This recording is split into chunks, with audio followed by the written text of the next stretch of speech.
আপনারা অলরেডি দুটা ভিডিও দেখে আসলেন। কি বুঝলেন? 2021 সালের এসএসসি সকল শিক্ষার্থীগুলো উত্তাল। অটো পাসের জন্য করোনার মাঝে তারা পরীক্ষা দিবে না, এবং যতদিন না ভ্যাকসিন আসবে করোনার, ততদিন শিক্ষা প্রতিষ্ঠান খোলা যাবে না। আমাদের চ্যানেলে শিক্ষা বিষয়ক সকল খবর প্রচার করা হয়, সাবস্ক্রাইব করে যুক্ত হবেন। আর ভিডিওটি অবশ্যই শেয়ার করবেন আপনার ফ্রেন্ডদের মাঝে। আর দেখুন, আমি আমার কমেন্ট লিস্টে আপনাদেরকে দেখাচ্ছি সকল কমেন্ট অটো পাসের। আপনারা একটা কমেন্ট দেখাতে পারবেন না যে আমি অটো পাস চাই না। যতগুলো শিক্ষার্থী রয়েছে তারা সকলেই অটো পাস চাচ্ছে। আর একটি গুড নিউজ হচ্ছে যে খুব শীঘ্রই আমাদের শিক্ষামন্ত্রী আগামী দুদিনের মাঝে লাইভে আসবেন। এসএসসি শিক্ষার্থীদের জন্য তিনি কিছু বলবেন।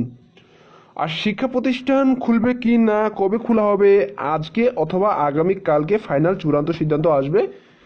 আগামী 15 তারিখের পরে শিক্ষা প্রতিষ্ঠানের ছুটি বাড়ানো হবে কি না।